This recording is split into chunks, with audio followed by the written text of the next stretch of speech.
What's up, guys? Impulse here, and I'm sorry for not uploading yesterday. I was helping a friend with the channel, and we're going to discuss his situation maybe later today or tomorrow.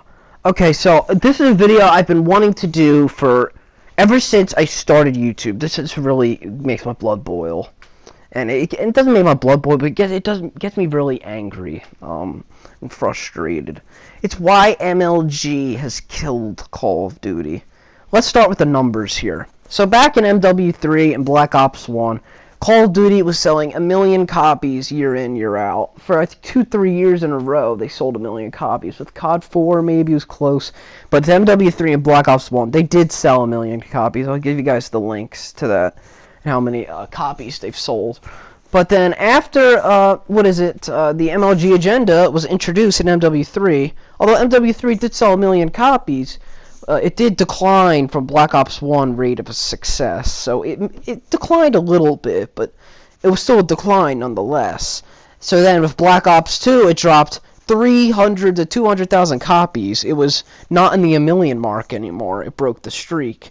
And then by, Ghost, it dropped another 250,000 copies. And then to Advanced Warfare, it dropped another 250,000 copies. It's because, again, ever since the MLG agenda was introduced, the Call of Duty sales have gone down each year, except for Black Ops 3. Black Ops 3 is an exception. Because, again, everyone on all the MLG people were like, oh, this game's going to be great, it's made by Treyarch. And at first we thought, including myself, the beta was so fun and good, although there were problems with it. We thought this game was going to be a game changer in the Call of Duty community. It would save the franchise. And then we see this, and it's just stale. Like, it's not as good as the beta. The beta was much better, fun. I mean, and everyone thought this game would just save it, and really it was merely a bandage, and was damage control for the damage that was introduced by the previous Call of Duty titles. So this really was not the saving grace that we all thought it would be. So then, here's an example. This morning, I was playing with a few friends who think they're these amazing competitive players. And that's in a matter of opinion, they may be. I'm not going to name names, obviously, because I'm not going to go that low. But we were playing. It was a 4v4 hardpoint. I was, just playing because he invited me. I'm not that kind of player. Please, I'm not being a hypocrite right now. Okay, so we were playing, and my friend Chris is on the team. He was going 5-30, and my teammates were getting mad at him because he was like, you suck, you're terrible. I was trying to stick up for him, and then, after the game, he was like, we lost. It was a 3v4, I'm sick and tired of this. He just keep talking down to Chris. And he was honestly just beating a complete douchebag to him, and it was not fair. I was like, why did you kick him? I mean, he actually was in the hard point for a minute, helping the team. And it just goes to show that people who take the game so competitively and seriously have these humongous egos, myself included sometimes. I'll admit it, sometimes I do, and I gotta change that. I gotta be more of a casual player. But, I mean, I'm not as bad as these guys, I think, but the ego. It's mind-boggling that just because you did bad in a game, they're gonna be like, oh yeah, we're gonna kick you. I mean, are you kidding me?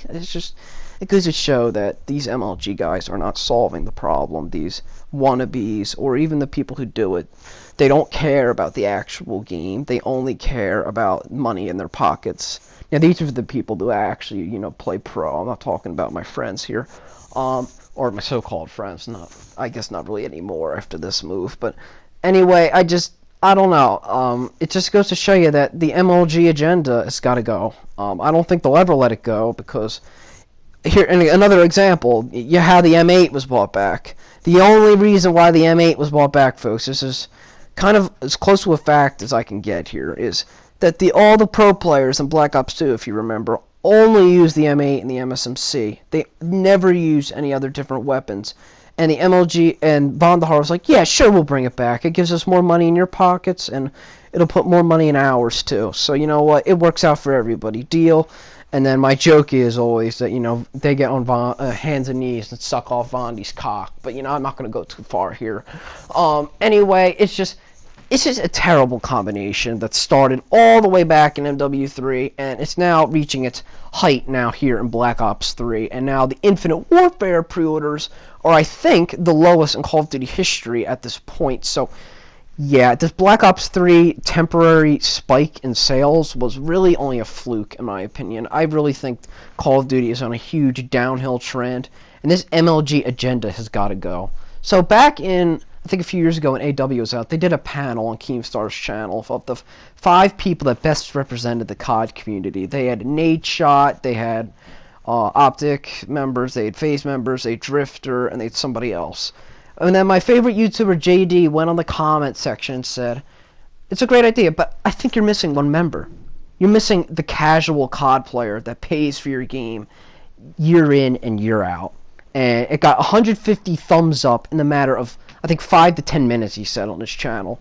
And it's true. We buy their games day in and day out. And no, I meant year in and year out. And yet we don't get any, like, they don't favor us at all. They don't give us what we want. We want a boots on the ground Call of Duty, and we haven't gotten a boots on the ground Call of Duty. They just, I don't know. And the pro players are like, we're all up for what you want, Activision, and they're like, okay, we'll just keep it on the exo jumping stuff. When the community really wants it to never go back to like that again. So it's just proving my point. Drop a like, subscribe if you liked. Shout out Saturday will be later. Impulse out. See you guys on the next one.